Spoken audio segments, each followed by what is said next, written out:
Hey everyone, welcome back.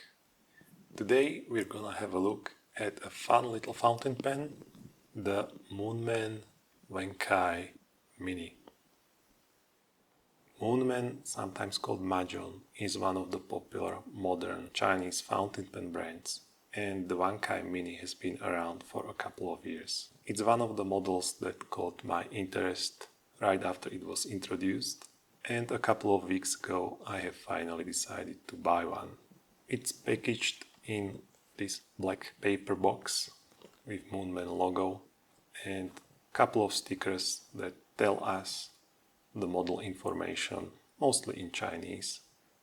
What's curious is that it also says the price, 39 Chinese yen, which is about $5.50, and that's roughly the price for which it sells on places like AliExpress or eBay. Inside the box there are two compartments.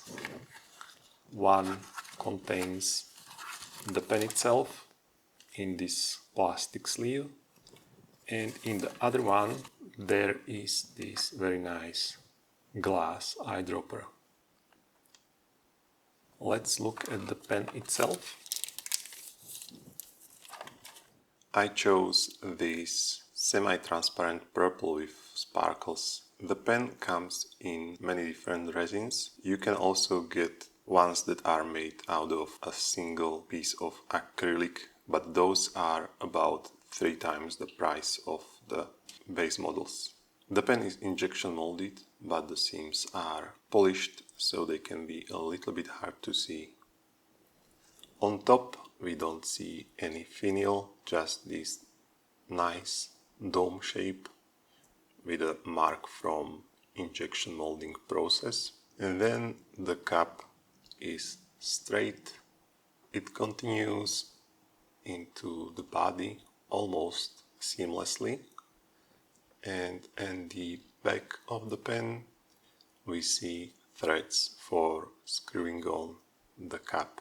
The cap unscrews in 1.5 turns, which reveals the section as well as gold colored fine nib with a plastic feed. The whole nib assembly can be unscrewed from the pen.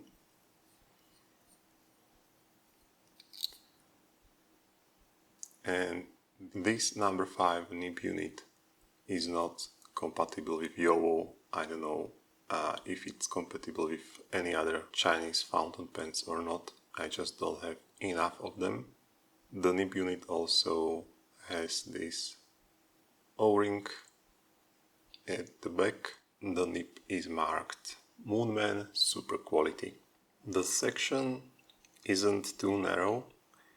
At the narrowest point it measures 9.5 millimeters and then tapers up slightly to 10.5 millimeters. Unscrewing the pen body reveals another O-ring, which is here. It was originally transparent, but mine got stained with ink. Now let's look at some size comparisons. The pen measures only 8.8 centimeters when capped, extremely compact. When full of ink, the pen weighs almost 14 grams, which makes it not feel flimsy at all. When posted, it measures 12.2 centimeters, shorter than the Kaweco Sport or the Gravitas Pocket. I think that's still a comfortable length. It's not that much shorter than an unposted Lamy Safari. Now it's time for a writing sample. So the pen I'm using is the Moonman Wancai Mini, and this is the fine nib, and the ink is Diamine Tranquility.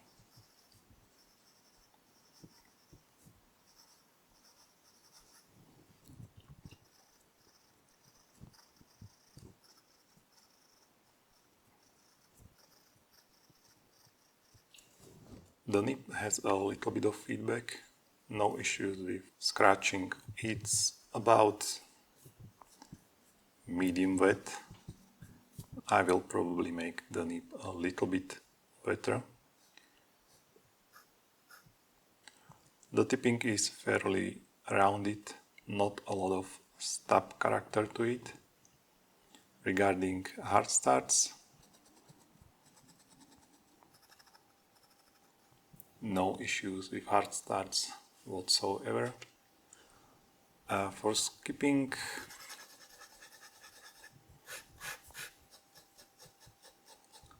again, pretty much flawless. As for flex, this is a very stiff nib, so no line variation whatsoever. Reverse writing, you get an extra fine line, and the nib doesn't dry out as you keep writing. Maybe a little bit.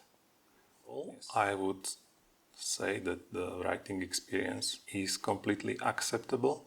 The nib is not special in any way whatsoever. It's just a very stiff, fine nib, but it does not have any issues. The pen is quite comfortable for normal writing session, but I wouldn't really want to write with it for more than 30 minutes. I wish that the section was a little bit longer and maybe even wider, but overall the ergonomics work well enough for me. However, you can't really write with the pen unposted. You really have to screw on the cap. Overall, I quite like the pen. The build quality is completely acceptable at this price point. It does look sturdy enough.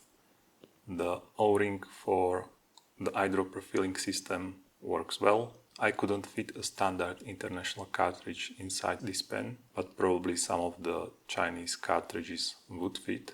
And it's always nice to have some options. And speaking of options, I wish there was an option to get something broader than a fine or extra fine nib. At least a medium would be really nice. If I bought the pen again, I would probably pick one of the acrylic models. I think the pen is nice enough to warrant a fully turned body and cap. I think the pen is well worth the money if you are looking for something fun. That said, I think it's not a pen for everyone, or a pen that you could use for long writing sessions. That's it for me today. Thanks a lot for watching, and I'll see you in the next one. Bye!